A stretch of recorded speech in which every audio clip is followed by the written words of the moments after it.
레위기 1장 2절 앞에 스크린을 참고하시고요. 함께 읽겠습니다. 이스라엘 자손에게 말하여 이르라. 너희 중에 누구든지 여호와께 예물을 드리려거든 가축 중에서 소나 양으로 예물을 드릴지니라. 아멘. 주의로 후 레위기와 예배자입니다. 우리가 읽었던 말씀, 이 본문은 하나님께 드리는 번제에 관한 부분이죠. 이 번제라 함은 여호와께 드리는 제사 중에서 자원하는 제사입니다. 스스로 하나님께 감사하며 자기 자신을 헌신하는 의미로 드려지는 제사입니다.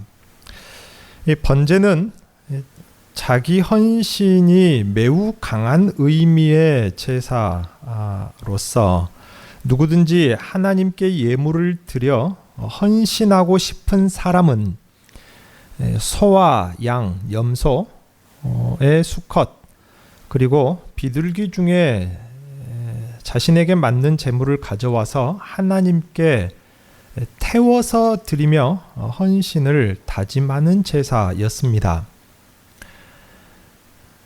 일반적인 제사는 그 중에 일부를 태워서 드리고 일부는 사람이 먹음으로써 제사가 마무리가 됩니다. 그래서 단순히 수고했으니까 우리 이거 조금 나눠 먹고 요기하세, 그런 의미로 먹는 것이 아니라 먹는 데에 함께 생명을 나누고 공유하며 먹는 데에 상당히 중요한 의미가 있기 때문에 일반적인 다른 제사는 제물의 일부를 태우고 나머지는 먹습니다. 먹을 때 반드시 제사장이 함께 먹고 혹은 제사장만 먹는 제물도 있습니다. 그런데 그러한 일반적인 다른 제사의 제물과는 다르게 번제 같은 경우는 제물의 전부를 하나님 앞에 태워서 드립니다. 태운다는 것은 하나님께 쉽게 말하면 전달하는 방법입니다. 태우면은 실제로 하나님께 가는 것이 아니라 의미적으로 하나님께 전달되는 방법이죠. 하늘에 계신 하나님께 이르고 하나님께 닿을 수 있다는 의미입니다. 이것이 태운다는 의미이고요. 그래서 연기가 반드시 하늘로 곧바로 올라갑니다. 그 전에 말씀을 한 차례 드렸다시피 제물에서 제물을 태울 때 나오는 연기는 제물의 의미에서 상당히 중요한 의미를 갖습니다. 그래서 구약 고대 문헌에 기록된 성전의 10가지 기적 중 하나가 번제단은 안에 있지 않고 밖에 있거든요. 마당 뜰에 있는데 바람이 아무리 강하게 부는 날도 번제단에서 태운 연기는 곧장 바람에 흔들리지 않고 하늘로 올라갔다라는 기록이 있을 만큼 연기는 상당히 중요한 최종적인 단계입니다. 그런데 이렇게 태운다는 의미에서 제물의 전부를 태운다는 것은 말 그대로 자기 자신을 통째로 하나님 앞에 드려 헌신하고 그렇게 나 자신의 전부가 하나님께 드려지기를 바라는 의미의 자원하는 마음의 제사가 번제입니다. 이것은 오늘날 성도가 하나님의 구원과 은혜에 감사하여서 스스로 자기 자신을 하나님의 나라와 일을 위하여 몸과 시간과 물질 등을 헌신하는 것으로 오늘날까지 그 의미는 전혀 감하지 않고 그대로 이어지고 있습니다. 그런데 말씀을 보면은 번제의 제물로 드려지는 것을 볼 때 소와 염소와 양과 비둘기입니다. 물론 이 중에서 형편을 따라서 하나님께 드리고 싶은 것을 드립니다. 그런데 다른 제사, 곧 속죄제나 감사의 제사 등을 보면은 일반적으로 드리는 소나 염소나 양과 비둘기 외에 지극히 가난한 자들, 극빈한 자들이 드리는 가루 형태로 드리는 제물도 있다고 했어요. 그 이유는 아무리 가난한 사람이라도 반드시 이 속죄는 이루어져야 하기 때문에입니다. 그런데 여기 이 번제에서, 번제가 이렇게 좋은 의미인데 번제를 가루로 드리는 제물은 없습니다. 감사의 제물하고, 물론 번제가 감사의 의미가 밑바탕이 되어서 드리는 제물입니다.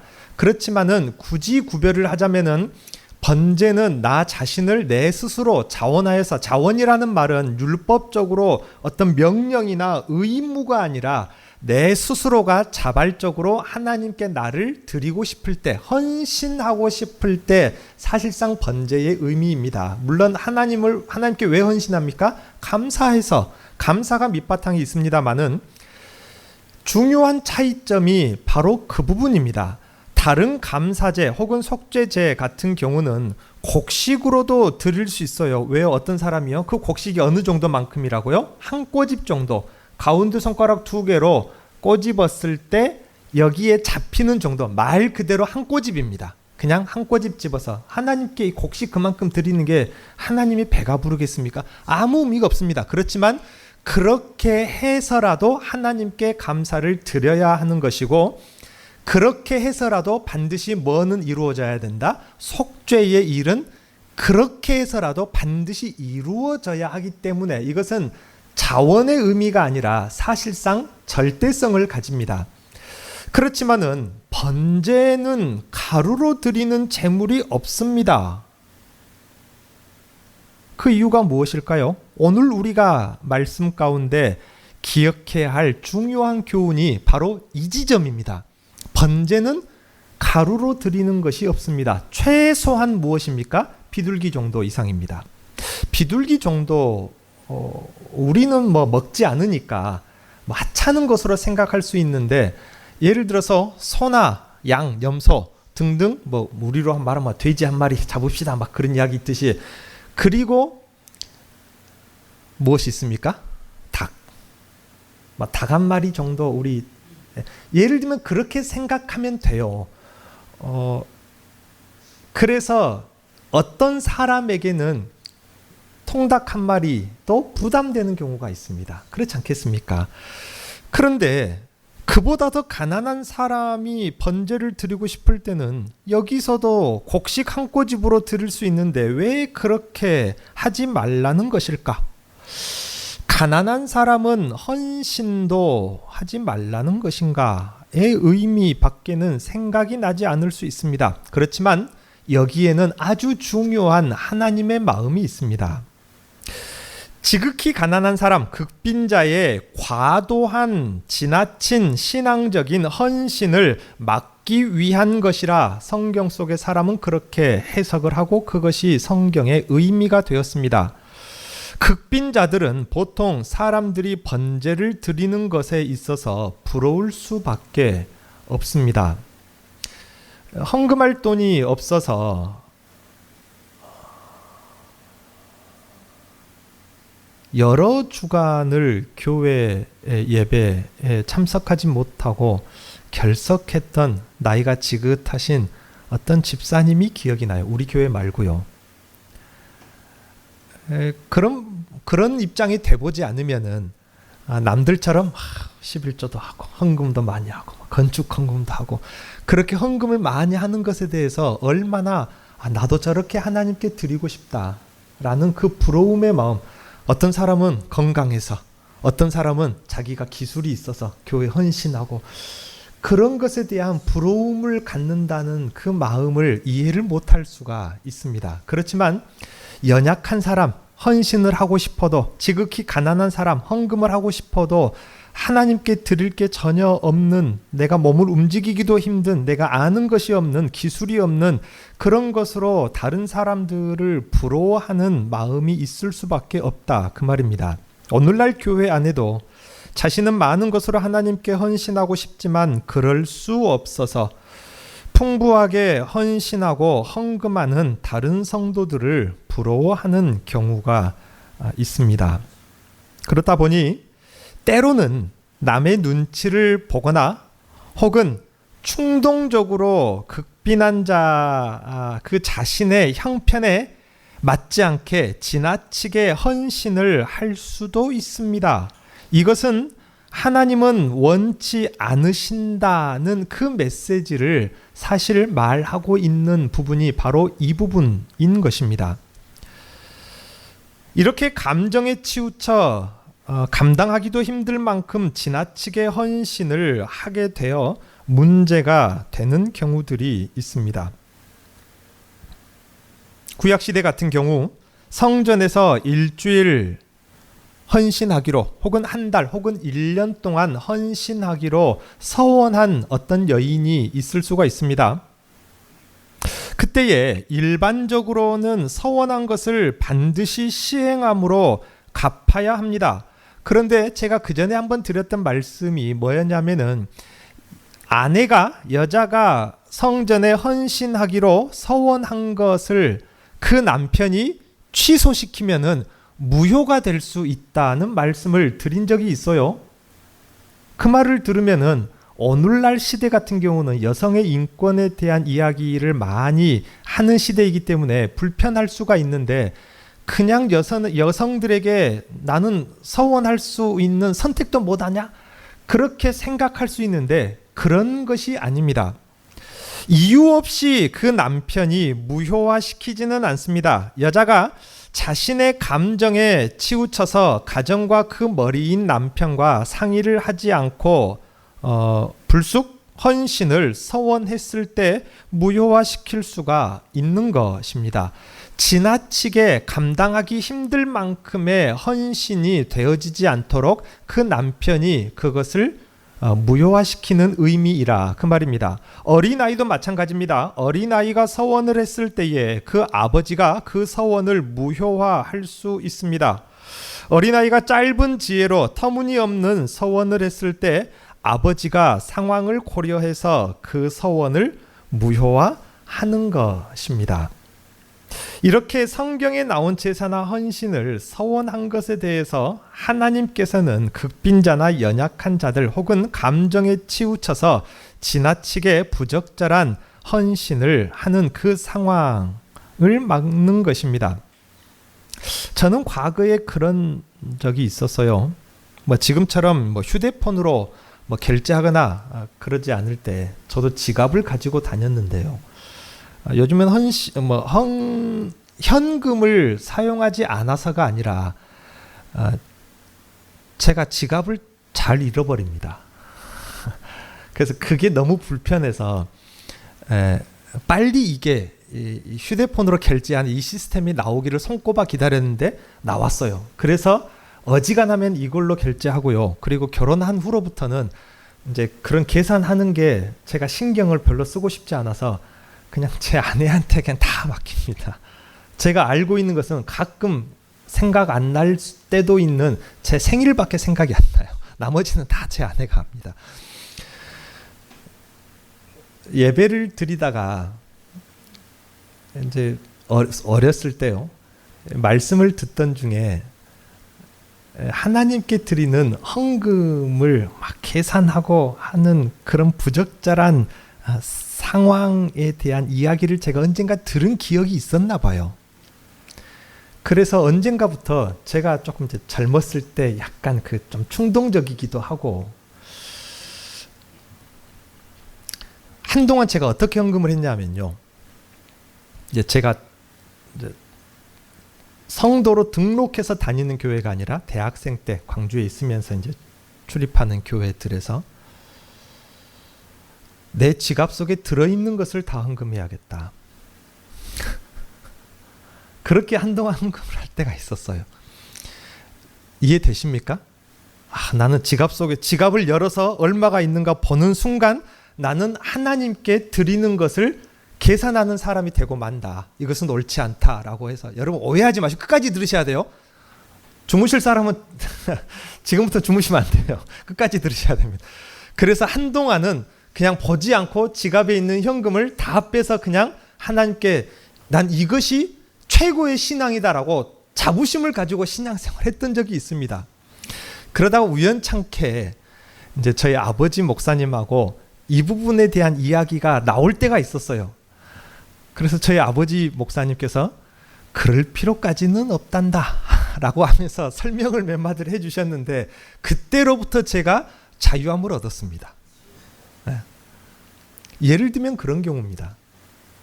예를 들면 저와 같이 물론 하나님께 드리고 싶은 의욕, 난 이것이 정의로운 신앙이다라고 생각한다라고 그렇게 했지만은 때로는 내가 공과금이나 기타 중요한 데 쓸 돈이 한 50만 원 들어있었으면 그걸 다 했어야 내가 그렇게 하기로 서원을 한 셈이니까 그렇게 지나치게 과도한 누가요? 가난한 자들, 지극히 가난한 사람들, 연약한 사람들이 몸으로 하는 헌신이든지 물질로 하는 헌신이든지 어떤 시간으로 하는 헌신이든지 그러기가 불가능한 상황인데 지나치게 어떤 의욕 때문에 지나친 감정이나 충동 때문에 그 사람이 감당하기 삶 속에서 감당하기 힘들 헌신을 막기 위함이라 그러한 의미인 것입니다. 그래서 하나님께 헌신의 의미가 들어있는 이 번제의 제물에서는 지극히 가난한 사람이 드리도록 되어 있는 곡식의 제물을 하나님께서 넣지 않은 것입니다. 그렇게까지는 하나님이 원치 않는다는 것입니다. 이것은 매우 중요한 의미입니다. 아버지께서 자녀들에게 혹독하게 매를 드시고 어떤 일을 행하도록 강제하기도 하십니다. 하나님은 무조건 다 허용하지 않습니다. 예를 들어서 이전 시간에 말씀을 나눴던 것처럼 속죄 제물은요, 아무리 가난한 사람이라도 한 꼬집이라도 하나님께 드려서 무엇은 반드시 하게 하셨다고요? 속죄의 제물은 반드시 드리도록 했습니다. 이건 가난한 사람이고 뭐고 없이 반드시 드려야 했습니다. 그렇게 강제하기도 하시는데 구원과 관련된 일에 그렇게 해서라도 반드시 구원코자 하시는 것입니다. 그렇지만 헌신하는 일, 하나님의 나라를 세워가는 일에 있어서 그것을 억지로 하는 것이나 남의 눈치를 봐야만 한다거나 또 자신의 삶을 포기하면서까지 그렇게 헌신하기를 누가 원치 않으신다고요? 하나님 아버지께서 원치 않으신다고요. 이게 왜 중요한 교훈이냐면요, 이것이 하나님의 분명한 마음인데 오늘날 많은 교회들, 많은 성도들이 오해합니다. 내가 고통을 많이 겪어야 하나님이 응답을 더 잘하실 것 같습니까? 그렇게 오해하는 경우가 많아요. 내가 고통을 많이 고통을 막 참으면서 뭔가를 해야 하나님이 은혜를 더 많이 베푸실 것 같고 응답을 더 잘하실 것 같은 것으로 착각하고 오해하기 때문에 이 말씀이 중요한 것입니다. 물론 금식의 의미도 있습니다. 저도 금식을 가끔 한 번씩 하는데 내가 쫄쫄 굶고 있으면은 하나님이 설마 나를 굶겨 죽이시겠냐 하면서 하나님의 뜻을 바꾸어서 내 기도를 들어주시겠지, 그런 의미로 금식을 하지는 않습니다. 그렇게 금식을 하면 안 된다 그 말입니다. 금식하면서 그 고통을 견디면은, 고통을 참으면서 절하고 고행을 하면은 그제서야 응답하시고 은혜 주시는 줄로 여러분 절대로 오해하지 마십시오. 하나님은 절대로 그런 분이 아닙니다. 나의 아버지는, 우리의 아버지는 자녀가 고통을 겪어야 응답하시고 자녀가 괴로움을 참아야 그 모습 보시면서 겨우 은혜 주시는 분이 아니기 때문입니다. 하나님은 우리들의 상황을 너무나도 잘 압니다. 그러니 헌신 때문에 더 극빈해지거나 더 가난해지거나 헌신 때문에 더 배고파지기를 하나님은 분명 원하지 않습니다. 헌신하고 싶어도 혹은 헌금하고 싶어도 하지 못함에 대해서 여러분 너무 그것을 하나님 앞에 서운하게 생각할 필요가 없어요. 하나님께서 그 마음을 이미 받고 계십니다. 성경을 보면은 하나님은 항상 가난한 자들, 연약한 자들을 위해서 법을 만드십니다. 그 연약함에서 벗어나기를 또한 원하십니다. 그리고 자기 백성들 또한 그런 연약한 자들을 생각하고 위로하기를 바라십니다. 오늘날 교회는 많이 생각해야 합니다. 연약하여서 직분을 받지 못하는 일, 가난해서 헌신하지 못하는 일이 있어서는 안 됩니다.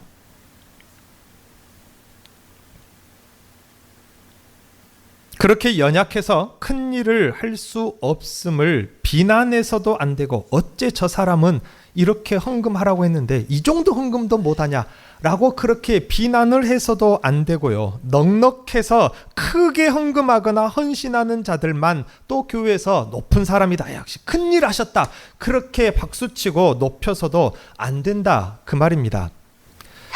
교회에서 가장 큰 우리 성도들에게 문제가 되는 경우가 바로 임직식입니다. 임직식 할 때에 헌금을 하는 경우가 있어요. 처음에 헌금을 하는 것은 자발적이었습니다. 그러나 그 자발성을 하나의 의견으로 모읍시다 라고 좋은 의도에서 우리 직분자들이 따로 모여서, 임직자들이 따로 모여서 우리 이 정도는 우리 헌금합시다, 그럽시다 해서 그렇게 좋은 취지로 한마음으로 헌금을 하기 시작했어요. 거기까지는 좋았습니다. 취지도 좋고 의미도 좋고 하나님께 직분을 받는다는 게 얼마나 큰 일입니까? 그런데 그것이 세월이 한 세대 지나고 두 세대 지나서 그 다음 세대에 임직할 때에 무슨 생각이 나요? 본전 생각이 나요. 나는 안수 집사 임직 받는데 700만 원 헌금했는데 저 사람들은 헌금 안 한다고? 가 돼버린다, 그 말입니다. 그러다 보니까 처음에 임직자들이 헌금을 하는 것은 참 좋은 취지였으나 나중에는요, 어떤 경우가 있었냐면은, 그 전에 제가 부목사 아닌 부목사로 잠시 몇 달 있었던 적이 여기서 멀지 않은 지역에 있었는데, 교회 빚 때문이었는지 건축 빚이 이상 몇십억 있었어요. 새로운 목사님이 오시고 성도들 명부를 달라고 해서 당회에서 임직자들을 최대한, 조금 속된 말씀을 써서 죄송합니다, 최대한 긁어 모았어요. 임직자들. 그리고 당회에서 헌금을 정했습니다. 권사는 몇백만 원, 안수집사는 몇백만 원. 그리고 나서 나머지는 어떤 대상입니까? 명예권사 대상이에요. 명예권사를 최대한 가능한 만큼 명단을 뽑아서 50만 원씩 헌금을 하게 하더라고요. 그래가지고 저는 그 교회에서 이제 주로 신방사역 쪽으로 제가 담당을 해서 신방 전도사님하고 같이 신방을 다녔는데, 많은 분들이 나는 돈이 없어서 그렇게 헌금할 게 없는데, 나는 그렇게까지 명예권사가 되고 싶지 않은데 하면서 시험 든 성도들이 많이 있었습니다. 명예권사 임직 나이가 넘었지만은, 그렇지만은 하나님께 헌신하고 싶은 마음을 가진 성도들에게 교회법에서 제한하고 있는 그 나이에 임시적으로 허용을 해서 권사직을 행하도록, 좋은 취지 아닙니까? 그것이 명예권사직입니다. 그런데 명예권사직이 어떻게 됐습니까? 헌금 리스트가 돼버렸습니다. 그거는 명예권사직이 아닙니다. 정말로 내가 비록 나이가 70이 넘었지만은 하나님께 헌신하고 싶다, 그 마음이 하나님께 드려지는 헌신이고, 그렇게 헌신을 하고 싶은 사람이 있어요. 그런데 돈이 없으니까, 가난하니까 그 헌신을 못한다, 그 말입니다. 그런 게, 이건 지극히 단적인 예이지만은 그 외에도 이와 같은 불합리한, 하나님께서 받으시고자 하는 그 헌신의 의미가 잘못되고 왜곡되어지는 경우가 너무나도 많습니다. 오늘날 교회가 반드시 기억을 해야 합니다. 연약해서 가난해서 직분을 받지 못하거나 헌신하지 못하면은 안 됩니다. 하나님은 절대로 그렇게 생각하지 않습니다. 연약하여 큰 일을 할 수 없음을 비난해서도 안 됩니다. 하나님의 마음, 우리 아버지의 마음입니다. 하나님의 이 마음 때문에 죄 앞에서 무기력한 우리들을 구원하신 것이고, 우리가 하나님 앞에 나아갈 수 없었던 자들이고 죄인들이고 아무것도 할 수 없는 무능력한 불의한 자들이었지만은 하나님의 이 마음 때문에 우리에게 사명을 맡긴 거 아닙니까? 가만히 한번 생각해 보십시오. 내가 돈이 있어서 내가 사명을 맡은 자입니까? 힘이 있어서, 지혜가 있어서, 건강이 있어서, 젊음이 있어서 그래서 사명을 맡았습니까? 그게 아니지 않습니까? 하나님께서 우리에게 사명을 맡기신 것은 내가 세상에서 재력이 있고 힘이 있고 지혜가 있고 권세가 있어서 사명을 맡기신 게 아니다, 그 말입니다. 하나님이 우리에게 받으시고자 하는 마음은, 헌신은 그런 것이 아닙니다. 하나님의 바로 이 마음, 아버지의 이 마음 때문에 우리가 사명자로 지금도 하나님 앞에 설 수가 있는 것이고, 우리의 구원 역시도 하나님 우리 아버지의 우리를 온전히 있는 그대로 받으시고자 하는 마음 때문에 우리에게 구원이 임할 수가 있었던 것입니다.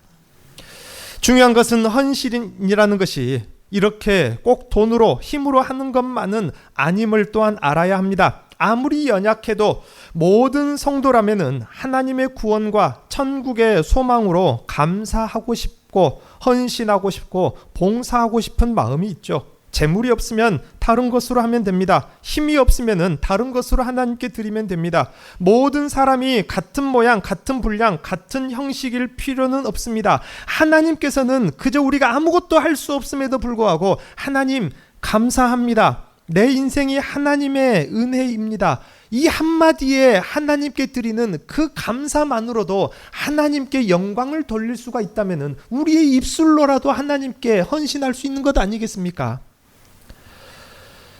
하나님을 향한 내 마음 중심을 이미 받으시려는 하나님이십니다. 그 마음으로 찬송을 한다면 1000마리의 수송아지보다 하나님께 더 향기로운 제물이 된다라고 성경에 분명히 기록을 해놓지 않으셨습니까?